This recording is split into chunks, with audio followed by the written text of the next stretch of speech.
Hi guys, and welcome back to my channel, or if you're new here, welcome. My name is Heather, and on this channel we like to walk a very fine line between a shopping addicted makeup monster and a responsible adult with a makeup hobby. Now, I really enjoy eyeshadow singles, duochromes, multichromes, blush, highlight, lip gloss, basically everything except pressed glitter. And today we're going to be doing the ranking of everything that I tried palette wise in May. And I'm gonna throw in just a couple extra reviews here quick on some other products that we had that I had tried this month as well. So if that sounds like something you're interested in, stick with me. We're getting into it right now. Now, if you're interested in this eye look, this should already be up on my channel. This is the first impressions with the Glamlite and Scooby-Doo Part 2 collection. So if you are interested, it should be up by this point if I edited them in the order that I think I'm going to. So let's get a couple of things out of the way first. I did pick up the Colourpop Lav Dreams highlighter, and I picked up the Super Shock Trio as well as the palette, which you'll see in the palette ranking. But I did want to come and talk about this highlighter specifically. This is a gorgeous highlighter, first of all. It kind of reminds me of the Harry Potter like Hedwig highlighter, but then I don't have to worry about like supporting J.K. Rowling. So I really like it. It's got like kind of a soft purpley lavender kind of a flip to it, and it's not so sparkly that you've like it looks ridiculous on the face. So I do really like that. I'm not in love with this packaging because it's not really like airtight packaging, so that's kind of a minus, but whatever. It's Colourpop. And then I picked up the 3 Super Shocks, and I would say out of the 3 of them, my favorite is this one, Angelic. It's the lightest one out of the 3, and it's super, super sparkly, and like it's almost like lavender tinfoil on your eyes. It looks really pretty. The other 2 are nice. This one's definitely a little softer. This is So Surreal, and it has kind of a soft like periwinkle blue base to it. And then Social BB is the one that's really dark. This one is also quite pretty, but again, the one that is the standout to me, if you could only get one, would be Angelic. And then I did pick up 2 different doll face kits here. I picked up the Highlight Trio, and this is Glow Baby Glow Highlighting Trio in the shade Hollywood Halo. And it has like a soft pink, a gold, and then like a true pink highlighter. Very pretty. And it has a softness that kind of reminds me of the old Becca highlighters. And then I picked up this blush trio, which is in the shade Sophia. And it's just a really beautiful, cool toned blush trio. So very impressed with those for coming from the drugstore. And then I did pick up this teeny tiny, this is the Tarte Ultra Creamy Shape Tape Concealer Corrector, and I got it in the shade 20B Light. I'm actually wearing it today, and I think it's a really nice concealer. It does go on really nicely, and I feel like it doesn't get too cakey throughout the day. I use just a very small dot in the inner corner and just kind of brush everything outwards with a brush or my fingertip, and it doesn't seem to like settle too badly. Overall, I think it looks pretty good, so I've been happy with that as well. And I think this teeny tiny sample was like $14. Ouch.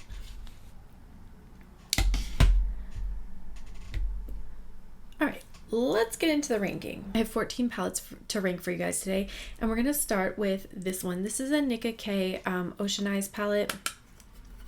And it's just this basic blue like 9-pan palette. I think they're supposed to be duping out the original like Huda Beauty 9-pans, and it's fine. It's definitely a little bit on the dry side, so for me it wasn't like wowing me, so it definitely fell all the way to the bottom for that reason. But I did at least finally get a chance to try it, and I think originally this was like $1.99 or $2.99 maybe, so not that much of an investment. If you are looking for something on a budget, I think you'd be able to make do with it, but if you have a little bit extra like wiggle room, I would go for something like Colourpop.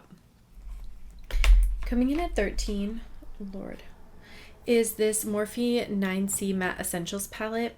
I picked this up because I thought it was going to be really pretty, like kind of grungy, smoky neutrals that I could use then with some of my singles, like my special shades.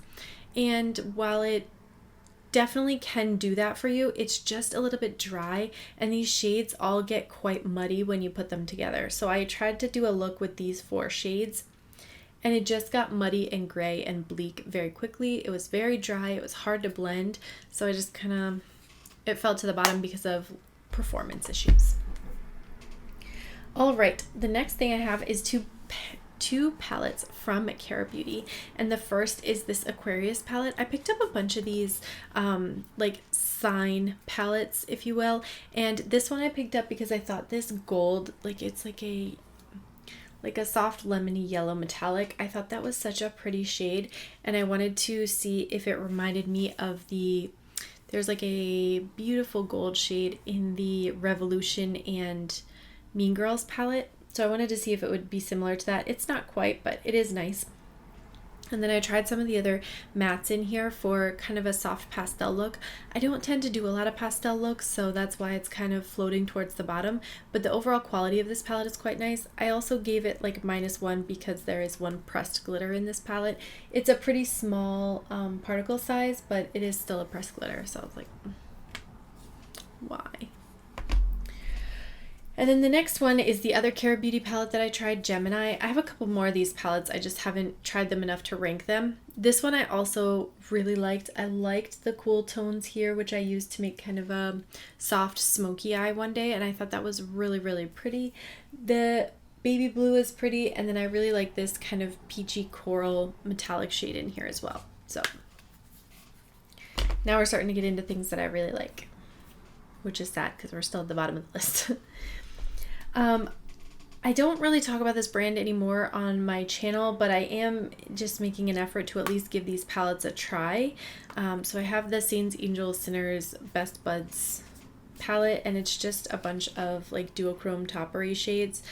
So I used a couple of these throughout the month, and they are very pretty, very buttery, but they are certainly not the only brand that can do these types of palettes, so you definitely don't need to run right out and buy from this particular brand.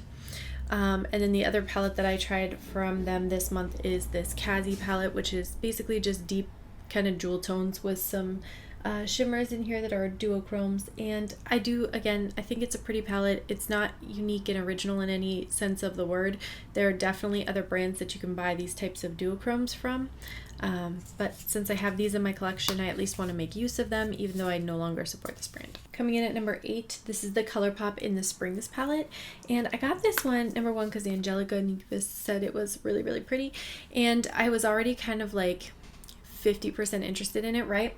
But then it went on, I want to say either half off or like it went down to like $9 maybe, or $7, and so I did go ahead and snag it. I really like this Pick Me shade up here. This is a Super Shock highlighter type metallic, and then I like the matte blues in here. This shimmery blue is super, super gorgeous.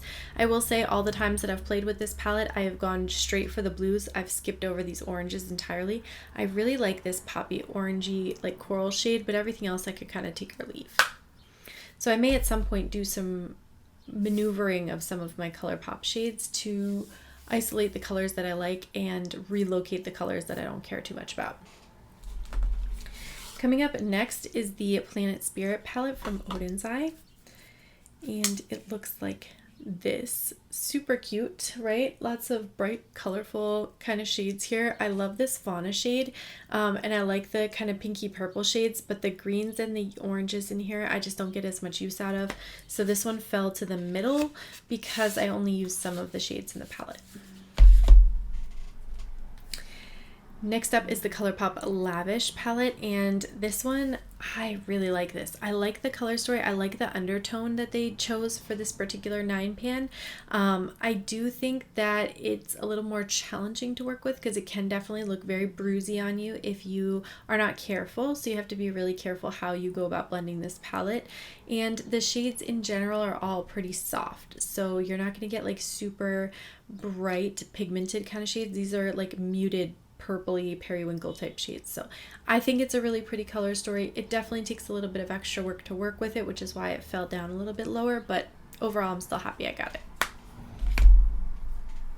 Next up is this Playing in Makeup by Yolando. This is one of their quints, and it looks like this. Now this shade right here is actually a multi-chrome. Like it goes all the way from kind of this bright tealy green to blue to purple at the most extreme light, which I don't think I'll be able to capture on here, but like when I'm looking at it from this angle, I can see a pure purple, which is really cool. And then this other shade is kind of like a minty aqua teal with blue shimmers in it. Very pretty. The mattes in here make a beautiful gradient. Overall, I think this is a great palette for like travel, or, you know, if you are somebody who likes kind of smaller, more curated color stories, this would be a great option. And they're usually like half price on her websites. All right, so that was number 5. Coming in at number 4 is the Glamlite Dirty Martini palette. I finally got it. And I was so excited to pick this one up because I had been eyeing this for ages and ages. And then just one day it was like on sale and I was like, yep, put it in the cart. So I went ahead and picked this one up. I really like this kind of minty shade with the silver sparkles in it. I think that's quite beautiful.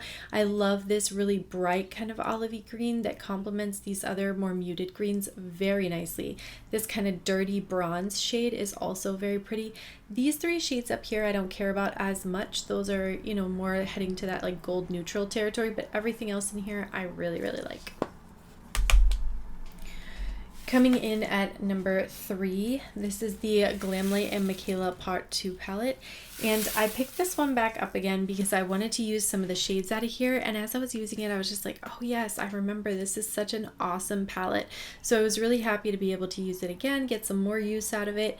This blue down here is so pretty. This purple is like ridiculously reflective, and I love this super, super dark like jewel toned sapphire blue. Stunning, stunning, stunning.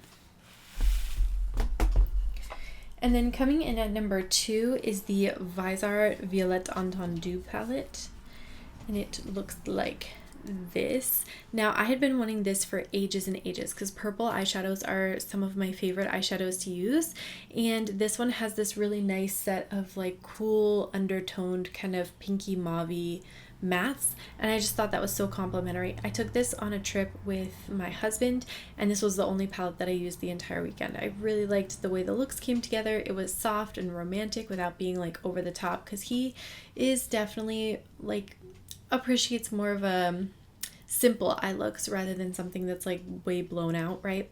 So this worked really nicely for that, and so it came all the way up to number 2. And then coming in at number 1 is like an expansion on Viseart's palette, and it is the Bella Beauté Bar Smoky Glam palette. I love this palette. Like, this is me in a palette. You've got cool tones, you've got mauvey purples, you've got some black and gray and white type shades, you've got lots of really pretty sparkly iridescent type shades. This one with this really nice blue flip. You've got this one that has some like blue glitters put into it. This shade up here is like a milky white with the softest like ballet pink kind of shimmer in it. It looks so beautiful in the inner corner. It's very like twinkly and sparkly. I love that. I love this like sparkly black you've got down here. All of the shades in here that I have tried, I've been very happy with. There's not a single dud in this palette, which is impressive for how big of a palette it is. I'm also pretty impressed at the overall size of this palette because I thought it was going to be so much bigger, and it is a big palette, but it's not like unmanageably big. It still feels smaller to me than like a Morphe 35 pan, which is cool. So with that said, that is everything for this video. I want to thank you guys so much for watching. Don't forget to like and subscribe before you go, and I'll catch you in my next one.